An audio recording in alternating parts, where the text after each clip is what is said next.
that's the manner of that's the diligence that you have to give, man. Right? Matter of fact, if I do a search on the word diligence,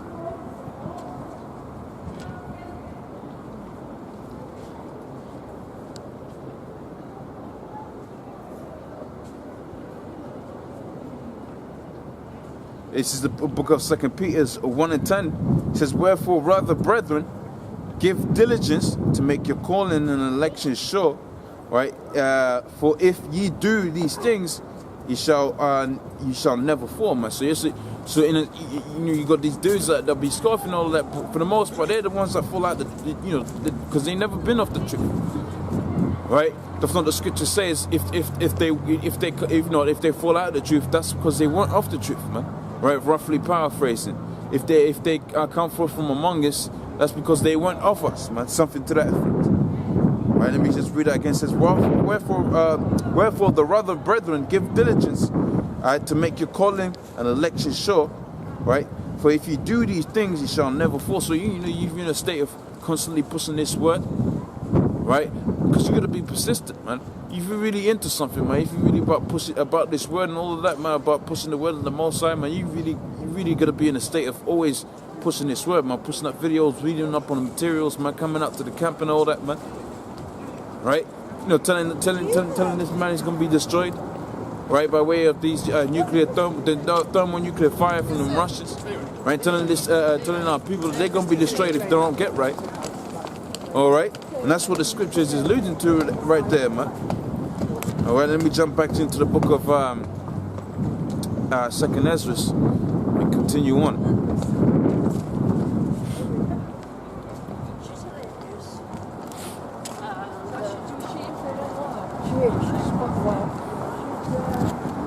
Right, this is back in the book of 2nd Ezra, the 9th chapter, right?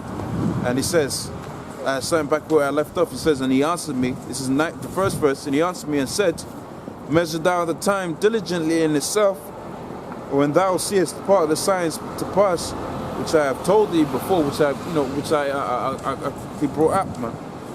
Right? Matter of fact, when you jump into when you flip over to 8 and 50, it says here, "For many great miseries shall be done to them in the latter times that shall dwell in the earth."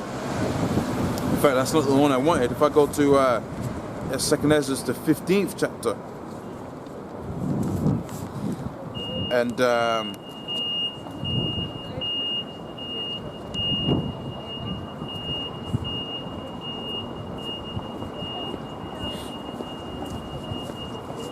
and I'll start from the 16th verse. It says, "For they shall be sedition among men, invading one another. They shall not regard their kings nor princes, for the cause of their action shall stand in their power." Right? And that's what he was talking about here in 2nd Ezra, the 9th chapter, and the first verse, man. Right? People are uproars of the people, like I brought out in Mark 13th chapter and the 8th verse, man. Right? And you're gonna be lack of bread pretty soon, man. Right? Famines and all that. All right. It says, "Then shall I understand that it's the very time when the highest shall begin to visit the world." So he's beginning, like it says in Mark 13, the 8th chapter, man. These are the beginnings of sorrows. So we're getting the Most High is getting ready to unleash his wrath upon you, man.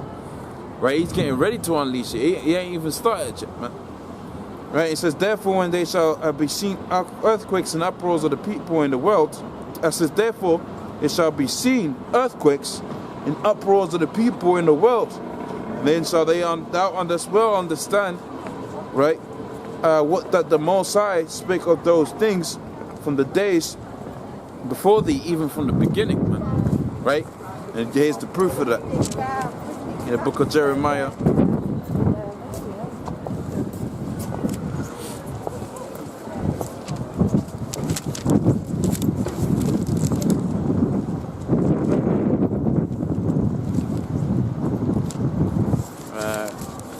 8th chapter.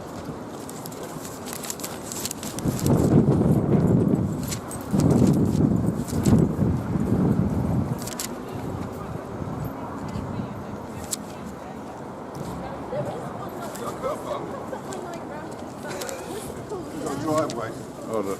Where's the place that always floods?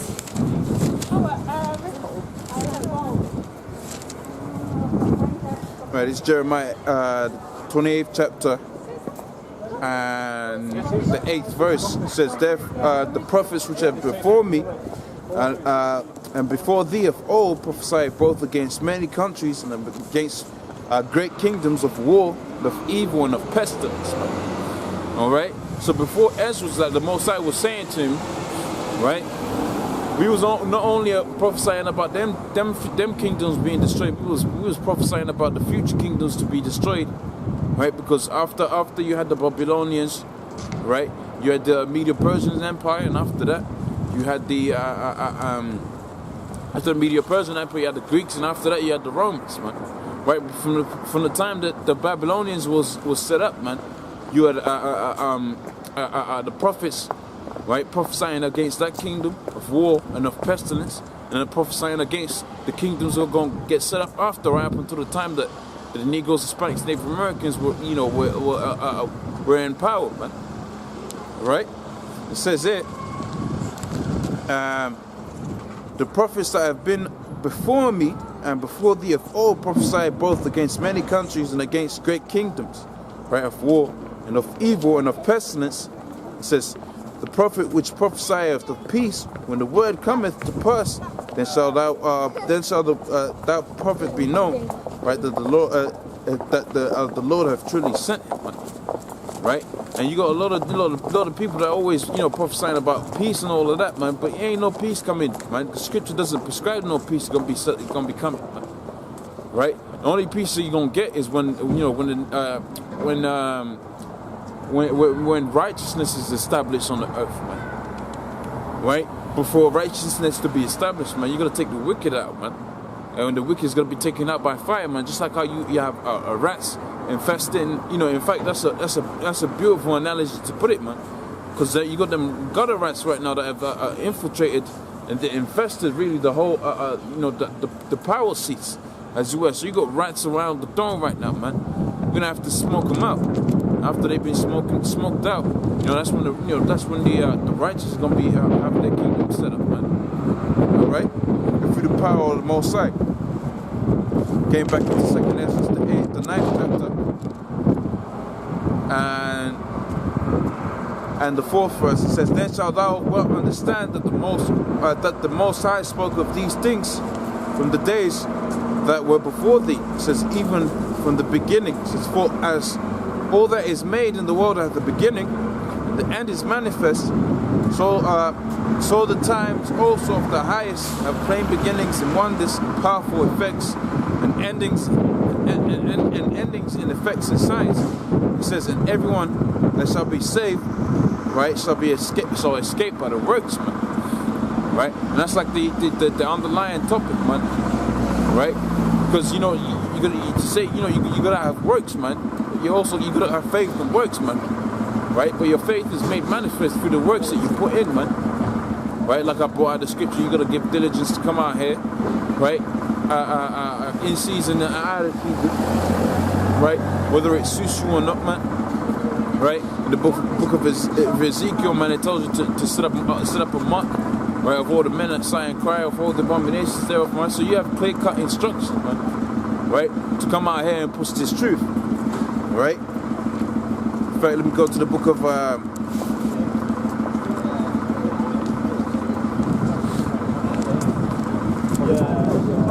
it's the book of Isaiah, the 58th chapter. And the first verse says, cry aloud, spare not, lift up thy voice like a trumpet, show my people their transgressions, and the house of Israel their sins. How are you going to tell them that?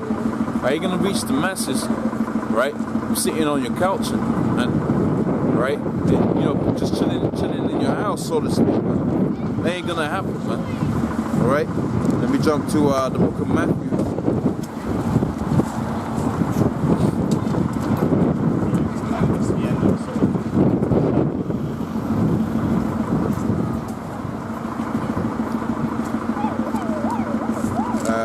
Try to find the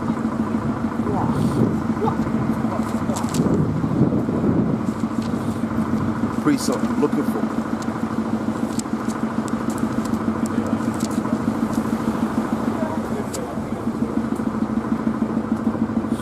Right, this is Matthew the 10th chapter on the 6th verse. It says,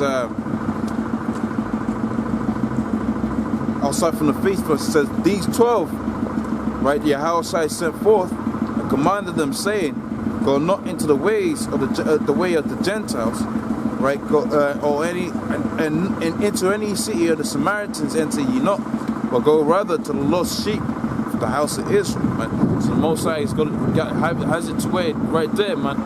You got clear instructions, right? Of who you're supposed to be looking for, right? You ain't supposed to be looking for these, these different nations, man. That's why it says there, the way of the Gentiles, man. Right, but the scripture speaks of two types of Gentiles, man, because all things in the scriptures are two against each other. All right, you got everything is against each other. So you got you believe in the scriptures. I would go on the running back to be honest. All right, you're standing around for it. You know what you're talking about, is it? For the Bible in my hand. Good man. You believe in God? To be honest. Don't know. You believe in people. You believe in people, right? Oh, hey, then take this home with you. The God of this Bible, right? He's getting ready to come back, right? And he's not coming back in a peaceable state, right? Because he's mad and he's angry of what's been happening to his people, right? The real Israelites, the Negroes, the Hispanics, Native Americans, right? With which their way into captivity, into slavery, right? Is spoken about in the scriptures, right? Is written about. But it also says once they served their 400, 500 years of slavery underneath the people that you know as the so-called white people, which not all white people are wicked, but for the most part they're Edomites. Right after they had served that amount of time, they was going to go. The Edomites were going to go in slavery underneath the Israelites. That's what these scriptures speak about. Right. So right now we're in a state of people are in a state of sleep because they don't realize exactly what's happening, what's going on. And what's going on is that your elites are getting ready to go out there to war, right, with the Russians, right, and with the purpose of establishing their so-called New World Order, right? But they're gonna fail in establishing their New World Order because the Most High is gonna come in. The Most High God is gonna step in. He's set his people up. All right. I don't need luck, man. I got the Most High, man. Right, it says, back in the scriptures, man, it says, these 12, Yahweh sent forth and he commanded them, saying, go not into the way of the Gentiles, and into any any city of the Samaritans enter ye not, but go rather into the lost sheep of the house of Israel, man. Right, it says, and ye shall go, saying, the kingdom, right, of heaven is at hand. And that's where we at right now, man. Right? So you're supposed to be giving diligence, right, to making your call and election sure. Because when the Most High return, man, right, he ain't gonna plead with men. How we gonna be pleading with men right here, man? Right, trying to reason with people and all of that, man. Right? In fact, the scripture says the Most High is not a respecter of men. He ain't gonna come back. He's not gonna come back being peaceable and negotiating and all of that, man. Right?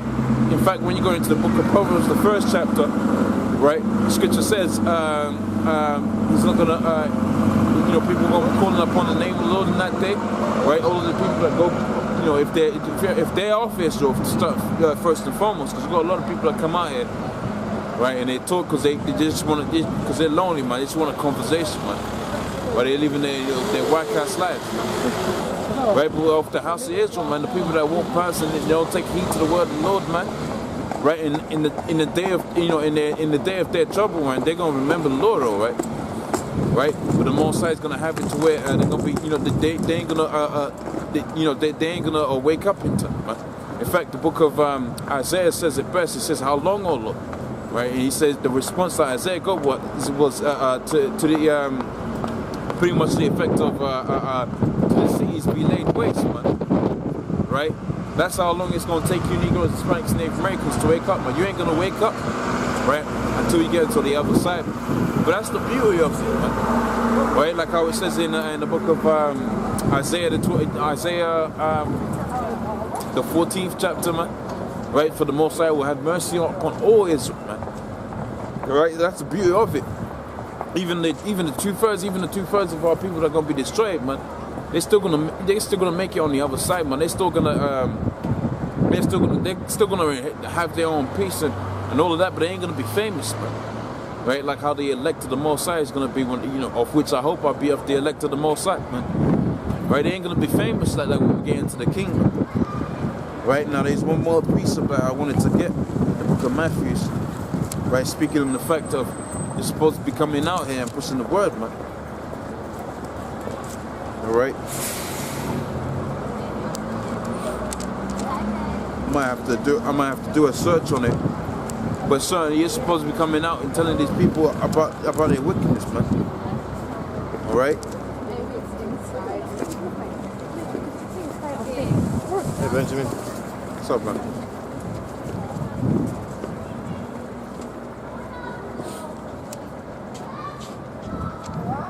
Right, I might have to do a search on that. Yeah, I'm gonna have to do a search on it. Oh, biggie, man.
I think this is the one.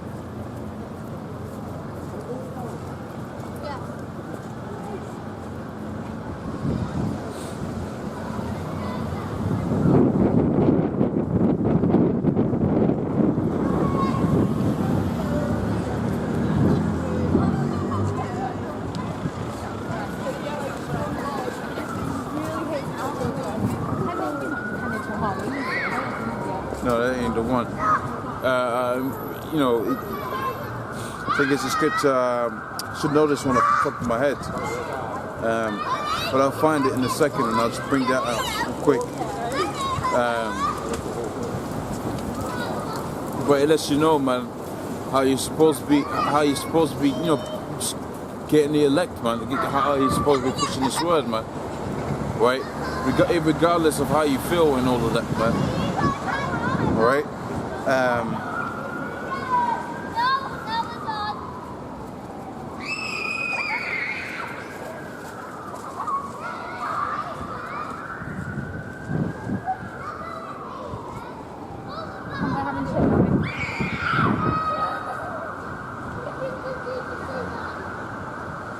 Anyways, I'll bring it out, you know, the next time I find the scripture, but this precept just slipping me at the minute, man. Alright?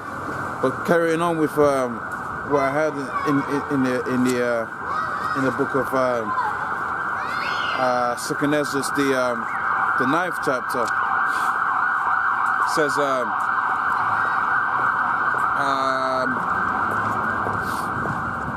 this is on the 5th verse. It says, for like as it all is made, right? The world hath a beginning and the end is manifest. Even so, the times also of the highest have plain beginnings and end and wonders and powerful and endings and effects and signs. It says, everyone that shall be saved shall escape by his works and by faith, whereby ye have believed. It says, and shall be preserved from the said perils, man. So you have the said perils, man, which I'm going to quickly touch on that, right? Stuff in the book of Zephaniah, or Zechariah rather more.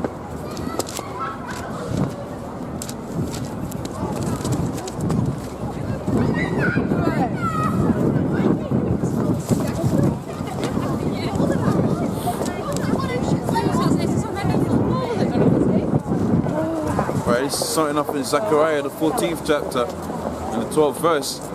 It says, and this shall be the plague wherewith the Lord will smite all the people that fought against Jerusalem, right? And they shall, and their flesh shall consume away whilst they stand upon their feet, right? And their eyes shall consume away in their holes, and their tongue shall consume away in their mouth. So that's the main peril that's going to come, right? And affect the vast majority of the people, man, right?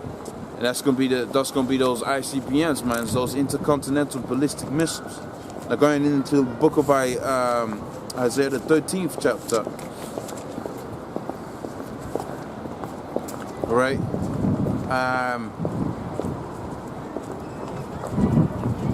Starting off at the 14th verse, it says, "It shall be as a chaste roe, right, and as a sheep right, that no man taketh up. They shall everyone turn to his own people, and everyone that is found shall be thrust through, and everyone that is joined unto them shall fall by the sword." So you're gonna have it to where people gonna be joined to America and all of that, man. Right, these different treaties that they have, and those countries gonna fall by the sword as well, man. Which is their destruction, which is the first peril that I spoke about in the book of Zechariah, the 14th chapter, the 12th verse. It says, "And the children shall be dashed to pieces, and their eyes shall be." The children shall be dashed to pieces, right, before their eyes, right, and their houses shall be spoiled, and their wives ravished, man. And that's perilous, man. That's perilous times. It's gonna be that, man. Right, but that's what the scripture prescribes, man. Right, that's the future that you have, man. That's the future that you have to look forward to. All right, read that again. It says, "Their children shall be dashed to pieces before their eyes, right, and their houses shall be spoiled, and their wives ravished."